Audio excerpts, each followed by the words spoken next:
Hi everyone, Mr. Talbot here for you. We're going to be going into our next video. So now we've kind of left the Paleolithic age. We're going to go into what's the Bronze Age, and we're going to look at these river valley civilizations. We're really going to dive deep into the Nile River Valley civilization, which is ancient Egypt. In our project, you're able to kind of look more in depth at Mesopotamia, Huang He, and over the Indus River. But kind of, we're going to see a lot of similarities across these, but don't want you to take notes over all of them. But do want to take notes over our first one and kind of the overall of River Valley civilization. So, we know by now humans are all over the world. We kind of went over that in our first video. But now we know that in the Neolithic era, remember, they've moved from kind of following around the animals or whatever to farming and all that. So if you think about what you need to survive and you're going to make a list, almost undoubtedly the first things you're going to mention are things like food and water and safety. Okay. Well, rivers are going to be fresh water. So obviously that's good for drinking, but if you're getting into farming, that's also going to be super duper important. So if you have fresh water and you can farm, you're not going to die. And that's kind of a good thing that people are usually going for.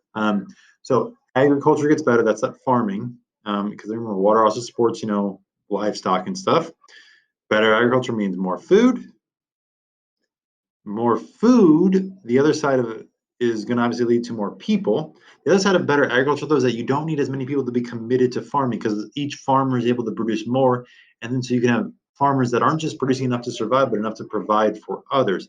That means those other people can do other work besides farming. So they could become things like scholars and writers and architects and all sorts of different jobs and rulers and police and all these different things. So you get to a much more specialized society.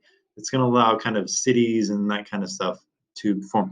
Definitely, it's a key idea of this topic is that we're going to get to more specialized labor. Everyone's not worried about food anymore. Okay, we're going to see some of that.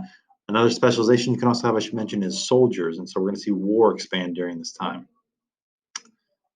So I'm always down for a good or terrible geography joke, depending on your perspective. So here we go. Some people think the Amazon is the longest river in the world. They're in denial, because in fact, the longest river in the world is the Nile River. So in the Nile River, probably a civilization you kind of, when you think of ancient history, this is probably what you think of, pyramids and the Sphinx and hieroglyphics, and that's ancient Egypt. So Egypt is mostly desert, except for right along the Nile, so very much so there's civilizations on there. The Nile River floods every single year. It's incredibly consistent. And with that, it left behind really good farmland. That's why, we live near, the Missouri River. A lot of really good farmland around there, especially around right by the river where it would flood a lot. So the government's going to become more and more centralized, going to be able to manage more and more. So basically, with really good farmland and more food, people are going to be, you're going to see bigger and bigger settlements. Then over time, those bigger and bigger settlements end up getting a government and stuff. So what's unique about Egypt, and it's going to be different than we're going to see in Greece and different than what we're going to see in the other River Valley civilizations, is Egypt is a pretty big territory, pretty long, that's ruled by one specific ruler, the pharaoh. And so we call this being centralized. So the government's really, really centralized. The rest of the world is going to fall pretty far behind on this. Now, another part of having a centralized government is taxes, and that's why between taxes and a centralized government that they're able to do these incredible things like the pyramids and whatnot. But they're also able to really specialized labor, which is why they're able to develop a writing system, which we see with the hieroglyphics. So the reason I picked Egypt to focus on is they really kind of set a precedent for a lot of things we see even in history today. So Egypt's government is called a theocracy, which means that kind of religion is tied in with it. So Egypt's god is a polytheistic religion. So you think of like Horus and all the different Egyptian gods. One of the Egyptian gods was whoever was the pharaoh, and so the pharaoh is kind of viewed as a god on earth. We're kind of the specialization, so you're going to see warriors and artists and priests and all sorts of stuff. In our next slide, we're going to see that Egyptian society, with that specialization, really values some people over others. It's really going to value males over females, so that's called the patriarchy. It's also going to have slavery, which is why they're able to do things like the pyramids. a lot of the slaves are people that they conquered during this time. So with the Bronze Age, those with the better technology, the better bronze weapons, are able to conquer others, and those people that are conquered often become slaves. So this is called social stratification. So you've got at the top, obviously, the pharaoh, viewed as like a god on earth. And you see at the very bottom, we have slaves. And then just above them are peasants. So very much in the different political rights and the different economic things you could do and who you could marry and all sorts of things. The freedom you have is very much based on your class. So a couple other things that you can kind of click through on your own here. This is from President Trump visiting China and him asking about the oldest civilization. Both China and Egypt kind of can claim it. China claims they're a continuous civilization. There's historical debate about that, but that's a video for another day. One more civilization I want to talk about in particular is the Phoenicians, just because if you've ever heard of hooked on phonics, you can thank the Phoenicians. And if you've ever used letters like this, you can thank the Phoenicians. If you're ever like, man, I wish I could draw a bunch of pictures instead for my words. Well, sorry, you can blame the Phoenicians. The other thing the Phoenicians highlight is they're a North African civilization, but they're kind of the biggest thing. They're super involved in trade. So you can kind of see different regions were involved in trade a long, long time ago. So we think of trade and traveling and commerce as kind of a recent thing. It's really not. It's been going on for a while.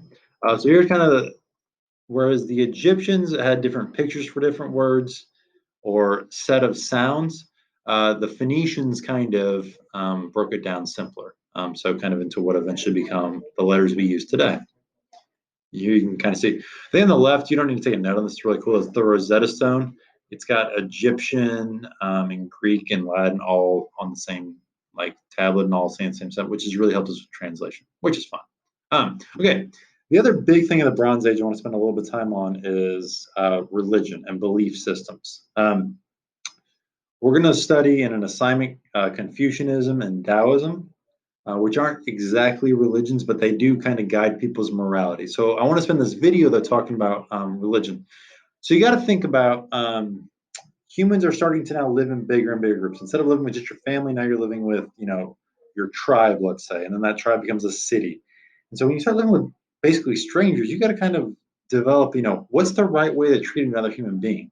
How do you kind of figure that out? And so we're going to definitely see laws are going to be written down.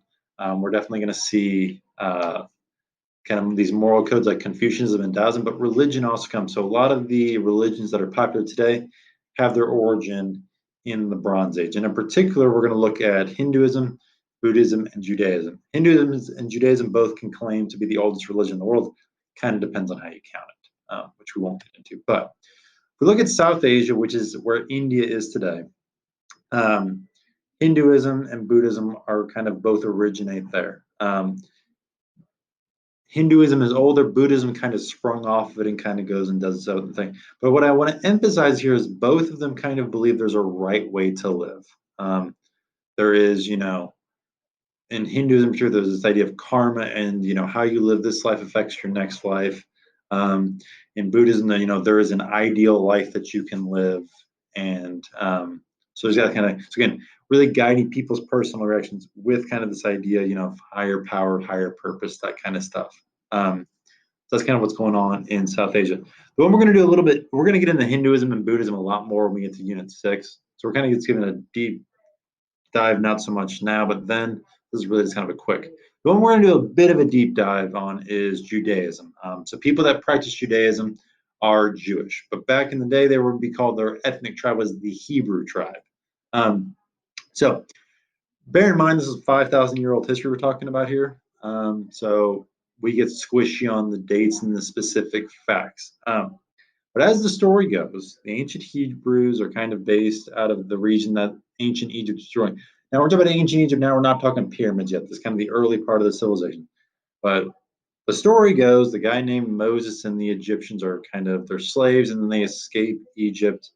And when they do, God sends Moses the Ten Commandments. And one part of the Ten Commandments is to become a monotheistic religion. That is a belief in one God. So mono, like a monocle, means one.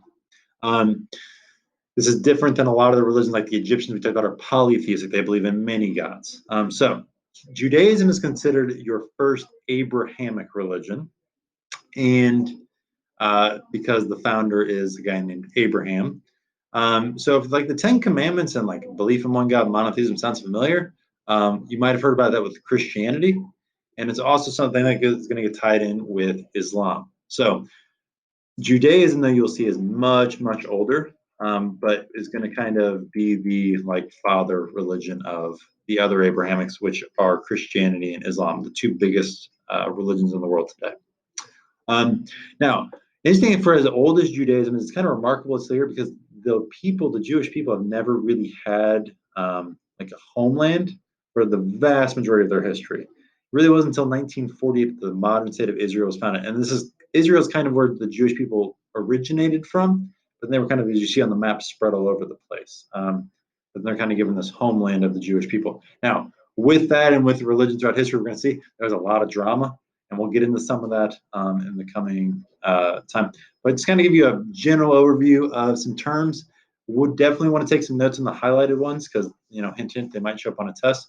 But again, this is kind of all about prefixes. So atheism is like belief in no gods. Monotheism is one. Polytheism is many. Dualism is you believe in two, but they compete against each other. So like a good versus evil sort of thing, which is kind of fun. We'll touch on deism in unit 3. And so these are other ones that are kind of fun. A lot of native cultures in Africa and the Americas will be kind of this animism, which is kind of, like plants and animals and mountains have a soul or a spirit. And then one I kind of think is fun is like this pantheism, which is essentially Mother Nature is the one God. So there's some fun ones there, but again, they get in the wars about the details, but this idea of religion can kind of be traced back to the Bronze Age, which people needed to be able to kind of trust each other, using religion as a way to trust each other. Thanks, guys. Let me know if you have any questions.